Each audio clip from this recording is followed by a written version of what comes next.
Still continuing on the issue of the government restriction, we have to see tax as one of the things that government is trying to restrict international trade. But now, another one is what is called quota. The second one is quota. Remember, when I was studying this lesson, like I said, that we have got two types of tax. We have got non-tariff barriers and we have got tariff barriers. Non-tariff barriers are those that are not to do with taxes. But for the tariff barriers are the ones that have to do with taxes. Now let's look at another barrier, but this one is a non-tariff barrier, and this one is called quota. So let's look at quota. Number 2. Quota.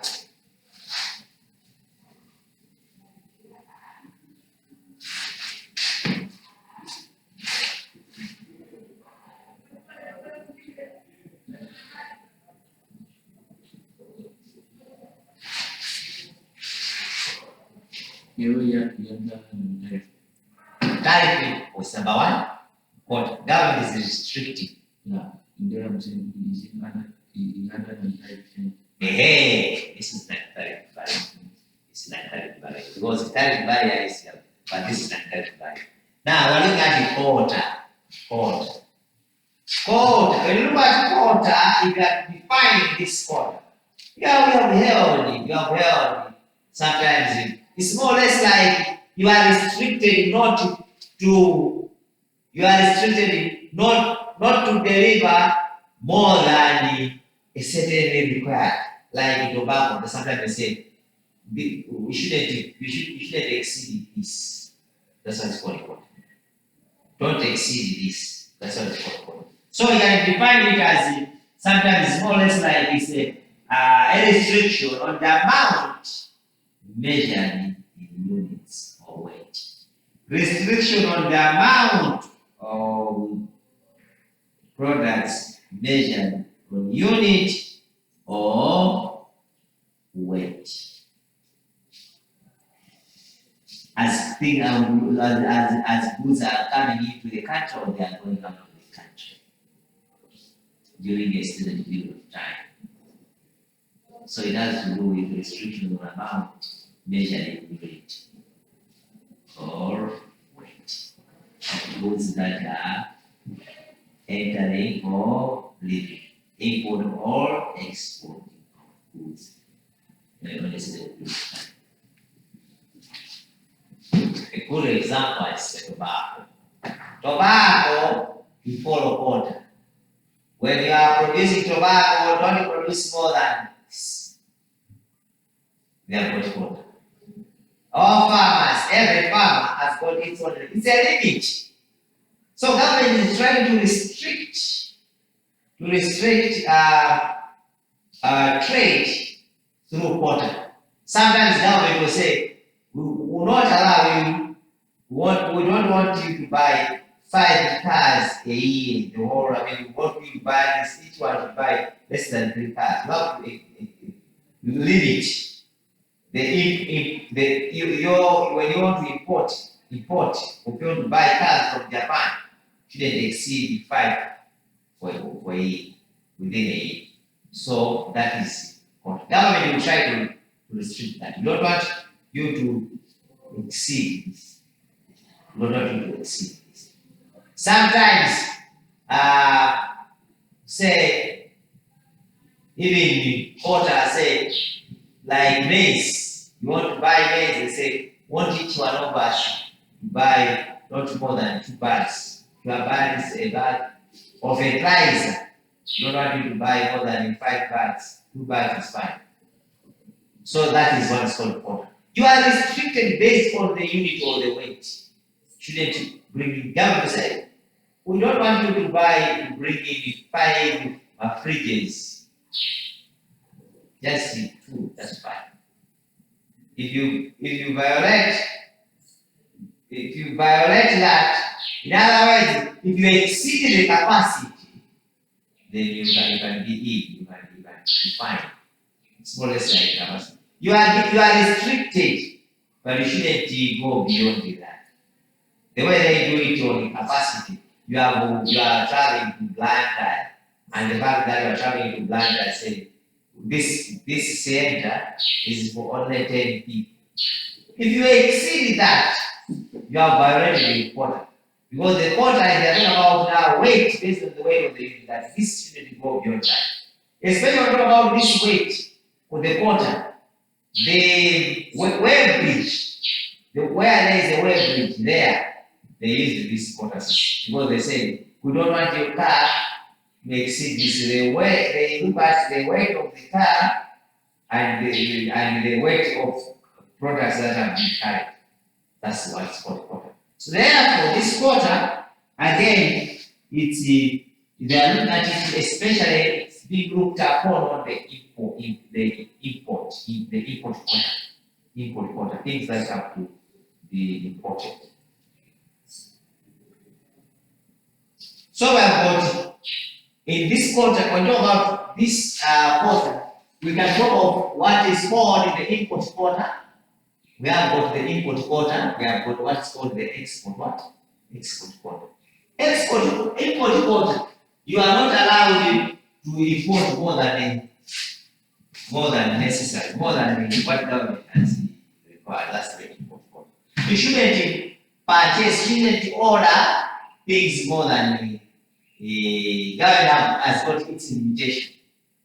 And again, the export quota, government has got the restrictions.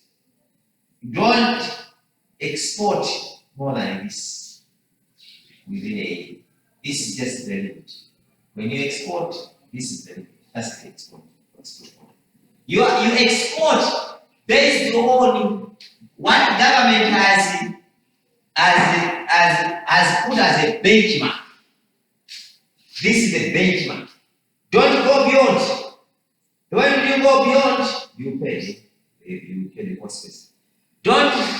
So we are looking at that as export. So the government is trying to, it tries to balance up. You balance, each and everyone has to benefit. That's why there is those export quotas. Everyone has to benefit. No one should benefit more than the other. Government can put on the export quotas to companies that are busy, tea companies or tobacco companies. Tea companies. Guys, your company wanted each one of us, so everyone should benefit. You have to at least you have to export not less than 500 or the limit should be 100 or 1 million tons of tea. So that is the quota. That is it. Don't exceed that. This quota is trying to make other companies enjoy. You have the very same equal rights. So you have at least to enjoy that. One should not be on a monopoly. It's trying to prevent or to avoid the monopoly system that you monopolize. But at least you need to at least have that every company or every organization just enjoy it at least equally. That's why we have this quota, the import quota and the export quota. So government is will try to do that, to restrict trade by at least imposing these quotas. So you can see that again, quota again is playing a very important role on that. And again, on the quota, the very same quota, we have what are called the tariff quotas. So the tariff quota, sometimes the quota, the government can put tariff quota. The tax shouldn't go beyond this tariff. We have the tariff quota. So for the tariff quota, so lower tariff rate sometimes on import, sometimes have the other side, so for the tariff quota. Then we have looked at this two here, quota, and the first one, which is the government is restricted through tariff, whether it is the tariff. So we have seen that quota is a non-tariff barrier. It's a non-tariff barrier, quota.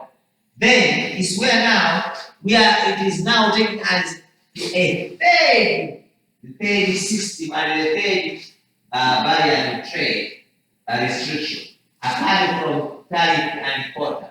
The third one is what is called an embargo. The third is an embargo.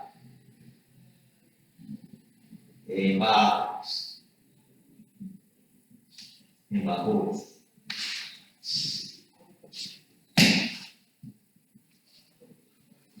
Government is trying to restrict trade through the embargoes. Let me define what is an embargo. If you're looking at an embargo, you see, nowadays, let's take this situation now. You find that the government is trying to tell people not to sell fresh maize. The city people are busy chasing women who are selling fresh maize. Even roasted maize, in these streets, government is trying to block that, the planter city. That is embargo. Embargo is completely ban of goods. Ban. We don't want this to come in. That's what it's called embargo. It's a complete ban.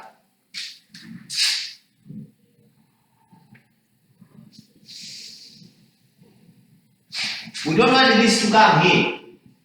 That's what it's called embargo. So no about embargo, complete ban on either import or export.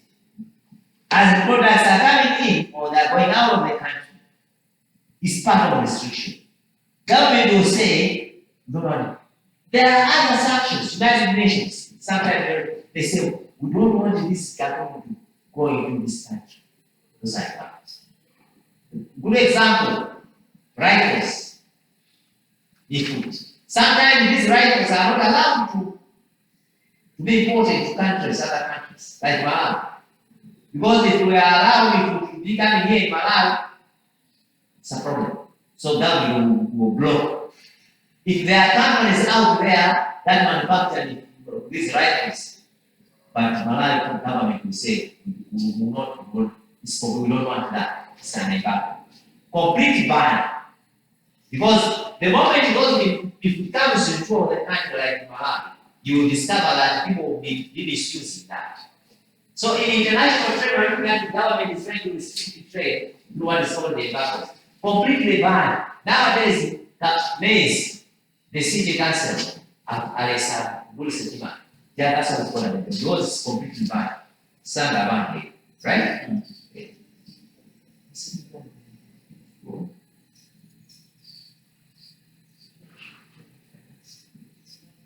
Anyway, what's the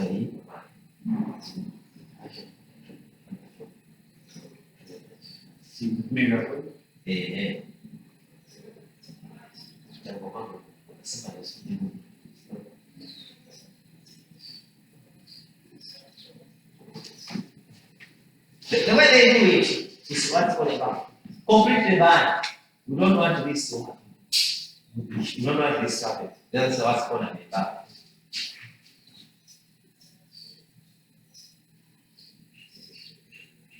Remember, there was a certain time we had visit the ozone fridges across the fridges. People were buying fridges from the government said we don't have these fridges because they destroy the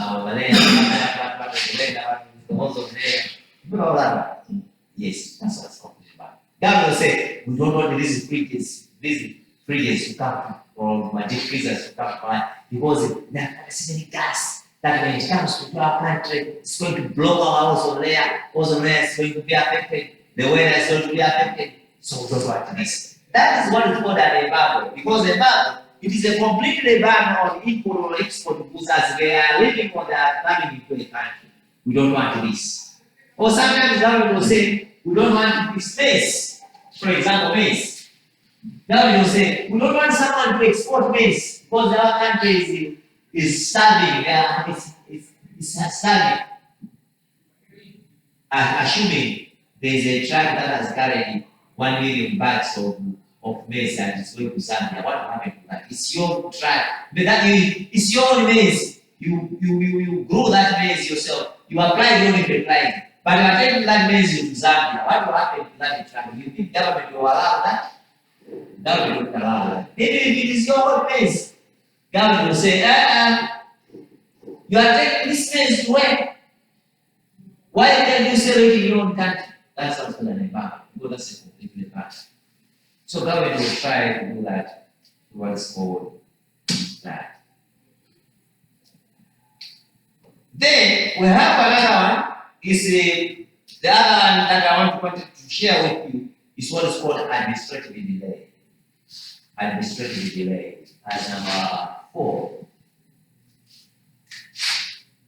Administrative delay.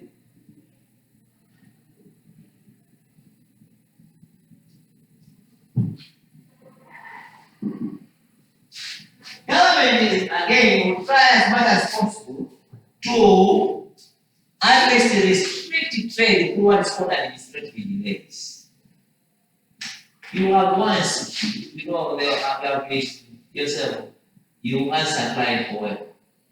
You find how to live, you have applied, you have all the qualifications. But all of a sudden, you discover that they're not inviting you. When you call them, they'll say, don't worry, we will do that, we will do that, we will do that. That's what's called administrative delay. They will delay deliberately, knowing that they don't want you. That's an administrative delay. Sometimes you can apply for that you want to be exporting goods. You want to export goods. You want to export goods. Or you want to import goods. You discover that the government will say, I think just apply, leave it here. We'll work on that one. You find it way. Then another time you go there, you ask for it, they'll say, just go and apply and you have another fresh application. That one we can't see. They won't decide. Then you apply again. You try to follow it. The period ended. As just next time, but currently, that's what I'm saying.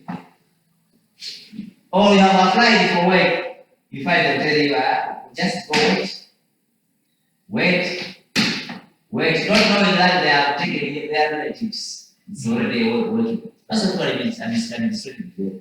Government will try to restrict trade. If, for example, someone would like to wants to apply for a license to do trade in the country, government can. If the government doesn't want those guys to come into the country, they will do what's called administrative delay. They will just delay until when you see yourself that you are tired, you just say, I've surrendered. It means that's what's called administrative delay. So now we will try to restrict trade through what is called administrative delays. Don't worry. You don't worry. We'll give you the license. Until yourself then that you find. And again, this administrative delay is it's part of what's called non-tariff barrier. It's a non-tariff. It has nothing to do with the tariff. And again, it is one way of protectionism, protecting your things, your country, your own things. That's why government will try to delay, try to protect other issues. So it is a way of protection sometimes.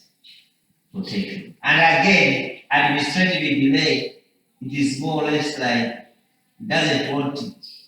It's just sometimes it's just a way of sorting it out without discrimination, sort of like that. Another way of government restricting trade is what is called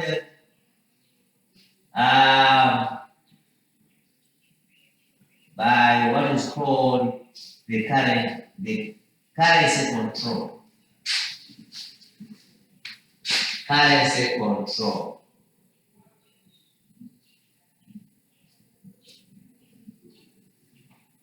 government will try to do that, protect and restrict trade through what is called currency control. Currency control or currency convertibility, conversion of currency, kwacha to dollar. Government will say, we don't want someone to convert this more than this. Oh, you want to do trading? How much do you allow to do? We won't allow this. We don't want to convert this more money. That's why the government is trying to restrict trade.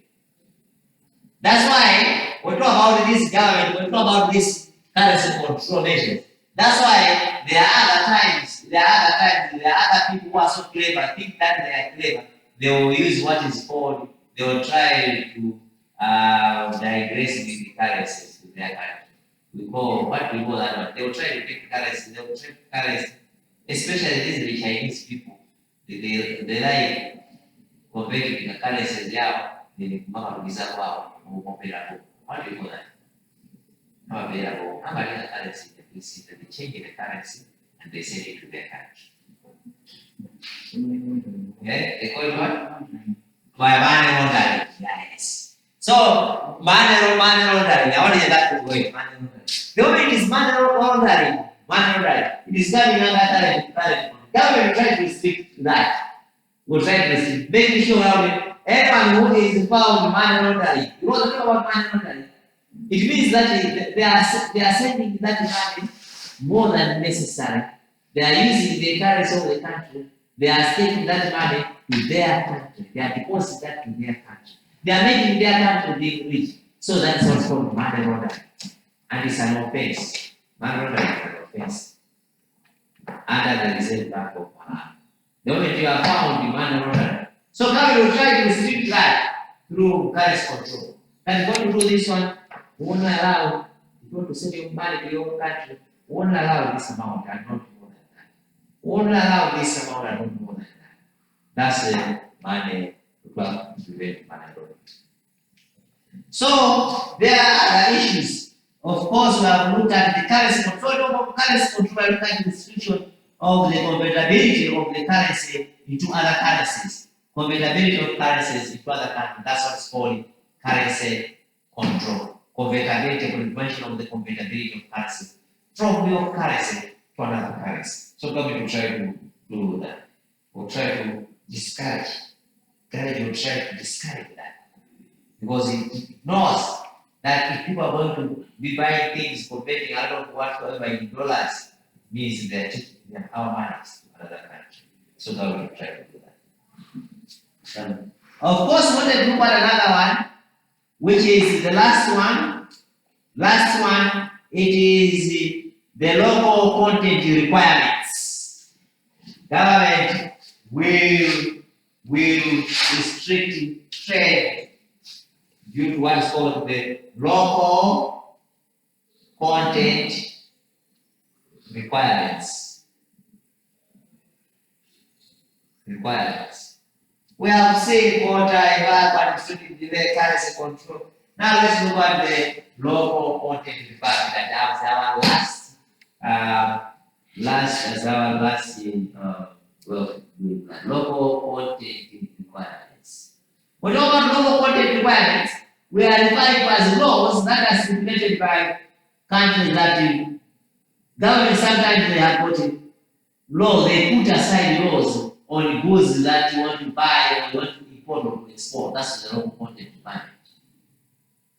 The requirement states that a certain portion of any products consists of domestic produced goods or that. So it's just a requirement. Now we just put a local content requirement to force companies or from other nations to use their resources. That's what is called local content requirements. Now we just say we don't want. No, it's those that come from this. We don't want this. No, government will try to restrict using local content requirements. Like let's put on the very good example. This is the Middle people. They are called mines.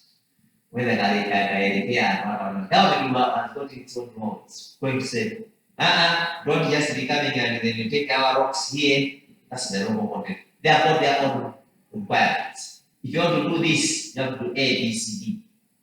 If you want to do this, A, B, C, D. Very rich. No minerals to be taken from our country. That's what I call local content requirements. So, Yes? What?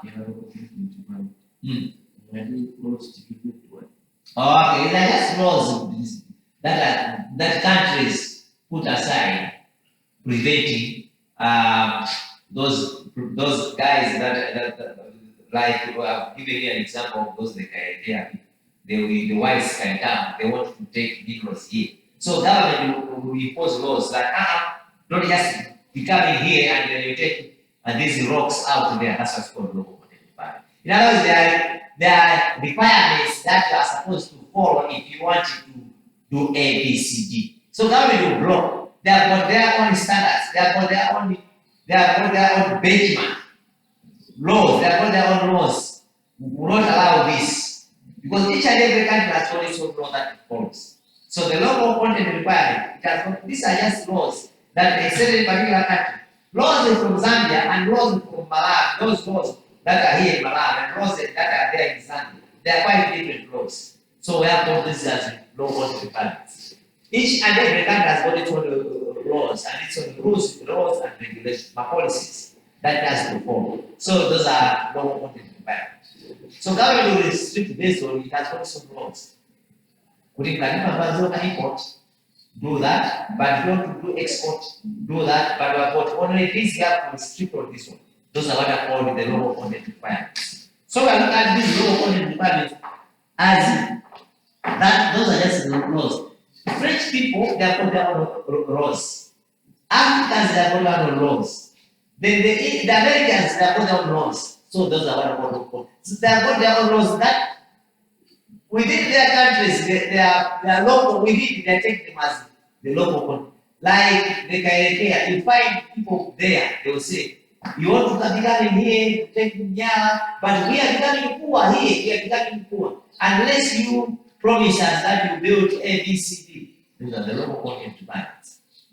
Those are the laws that you can allow other people to do A, B, C, D for that, the local content requirements.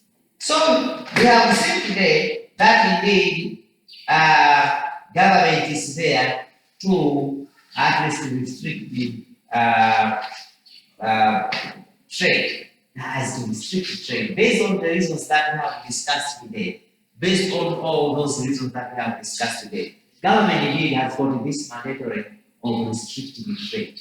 So it has to restrict because of due to quotas. We have categorized them into two: tariff and non-tariff barriers. Tariff barriers, no tariff barriers. Non-tariff barriers, or what we have to say, they are non-tariff barriers. Oh, this, they are non-tariff barriers, non-tariff barriers, non-tariff barriers. The tariff barriers are the ones to do with the tariff, which is the tax, the ad valorem, the specific, the compound. Those are the tariff barriers.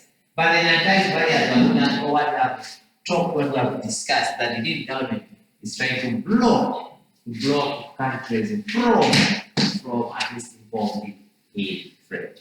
Next week we'll have our last meeting. We'll have our last lecturer before you go for your mid semester, and then I will talk and then I'll give you areas to concentrate for your studies. I'll give you areas to concentrate. I'll really thank you very much for your participation today. It wasn't an easy issue. I'm not even taking it for granted, but you have at least taken it